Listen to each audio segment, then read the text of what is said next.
नमस्कार दोस्तों, आप सभी का हमारे YouTube चैनल राउंड ट्रिक 2.0 में स्वागत है। आज मैं आपके लिए सभी प्रश्न इंपॉर्टेंट लेकर के आया हूं जो ग्रुप डी के एग्जाम में पूछे गए हैं। तो चलिए स्टार्ट करते हैं। पहला सवाल है, यदि दो संख्याएं एक से छोटी हैं तो उनके योग को उनके गुणनफल से विभाजित करने पर प्राप्त होगा। बहुत अच्छा सवाल। यदि दो संख्याएं एक से छोटी हैं, एक से छोटी का मतलब एक से छोटी 1/2 हो जाएगी, एक से छोटी 1/3 हो जाएगी, है ना? हो जाएगी कि नहीं? तो उनके योग को, इन संख्याओं के योग को योग कर लीजिए पहले इनका।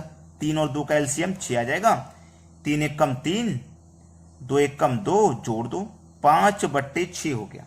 कितना हो गया भैया? 5/6। योग को उनके गुणनफल से विभाजित करने पर प्राप्त होगा। उनके गुणनफल से विभाजित करने पर प्राप्त होगा। तो देखो मेरा 5/6 निकल के आया है ना। इस 5/6 को क्या करेंगे, ये ऊपर वाली संख्या कम है ना, तो इसमें से घटा दो। 6 में से घटा दूंगा मैं 5 को, तो कितना बचेगा? 1/6। और इसी को हमें क्या करना है? डिवाइड। ठीक है, इसी का क्या करना है? हमें डिवाइड करना है। अब डिवाइड वाली संख्या जैसे 5/6 है ना, अब डिवाइड वाली संख्या को मैं गुणा में चेंज करता हूं तो संख्या पलट जाएगी, यानी कि 6 ऊपर आ जाएगा, नीचे 1। तो 6 से 6 कटेगा तो ऊपर कितना हुआ? 5 और नीचे कितना हुआ? 1। तो 1 से 5 में जब डिवाइड करोगे तो 5 ही निकल के आएगा। तो विभाजित करने पर हमें क्या प्राप्त होगा? 0 से कम प्राप्त होता है क्या? 5 क्या 0 से कम है? नहीं। 1 से अधिक है? 5 1 से अधिक है, बिल्कुल ठीक। 1 से कम है क्या? नहीं, 1 से कम नहीं है। अभाज्य संख्या है क्या? अभाज्य संख्या है क्या? नहीं, अभाज्य संख्या नहीं। अभाज्य संख्या तो है, 5 है, अभाज्य संख्या तो है, लेकिन सबसे पहले 1 से ये अधिक है, तो हमारा बी ऑप्शन सही जवाब हो जाएगा। चलिए अब देखते हैं अगला सवाल। अगला प्रश्न है, ये वो प्रश्न है जिसमें बच्चे अधिकतर गलती ही करते हैं। ठीक है, क्या गलती करते हैं देख लीजिए। न्यूनतम संभव पूर्णांक क्या है जो 25 का एक गुणक नहीं है और एक अभाज्य संख्या भी नहीं है? यानी कि 25 का गुणा में वो संख्या नहीं आती है और एक अभाज्य संख्या भी वो नहीं है, ऐसी संख्या। तो देखो 56 25 का गुणज नहीं है, 58 भी नहीं है, 26 भी नहीं है, 28 भी नहीं है। तो चारों संख्या ऐसी हैं जो 25 का गुणज नहीं है, और चारों संख्याएं ऐसी हैं अभाज्य नहीं है। चारों ही संख्या अभाज्य नहीं है, सभी भाज्य हैं। तो फिर हम कैसे बताएंगे इसमें आंसर? उसने बोला क्या था? न्यूनतम। इस शब्द को याद रखें, न्यूनतम का मतलब होता है सबसे छोटी। तो सबसे छोटा कौन है? 26। ये हमारे प्रश्न का आंसर हो जाएगा, सी ऑप्शन। ये 25 का गुणज भी नहीं है और ये एक अभाज्य संख्या भी नहीं है। ठीक है ना? चलिए अब देखेंगे अगला सवाल। अगला प्रश्न है, 15 और 85 के बीच कितनी प्राकृतिक संख्या हैं जो 7 से विभाजित होंगी? 7 से विभाजित होने का मतलब है 7 के टेबल में आने वाली संख्याएं। तो 15 और 85 के बीच, तो 15 से पहले 14 भी तो आता है जो 7 से डिवाइड होता है, लेकिन 15 से पहले का नहीं, बाद का बताना है।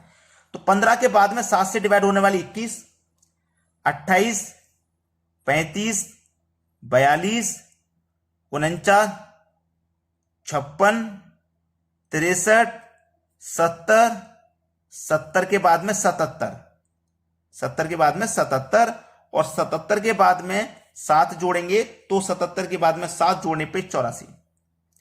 इतनी संख्या हो जाएंगी 85 के बीच में। 15 और 85 के बीच में इतनी संख्या है जो 7 से विभाजित है।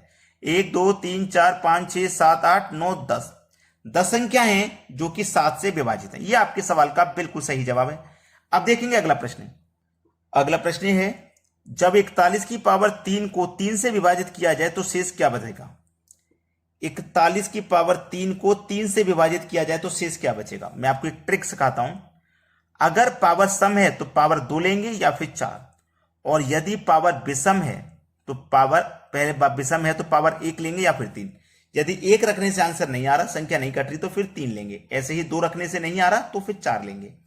अब 41 की पावर सबसे पहले मैं 1 लूंगा, क्योंकि विषम है ना। 41 की पावर 3 विषम है तो 1 लूंगा। तो 41 की पावर 1 लूंगा, डिवाइड 3 से करूंगा। 41 की पावर 1 का मान 1 ही, 41 की पावर 1 का मान 41 ही रहेगा, डिवाइड 3। 3 से मैं इसमें डिवाइड कर देता हूं। तो 3 से जब मैं इसमें डिवाइड करूंगा तो 39 तक कट जाएगा। ठीक है, 39 तक।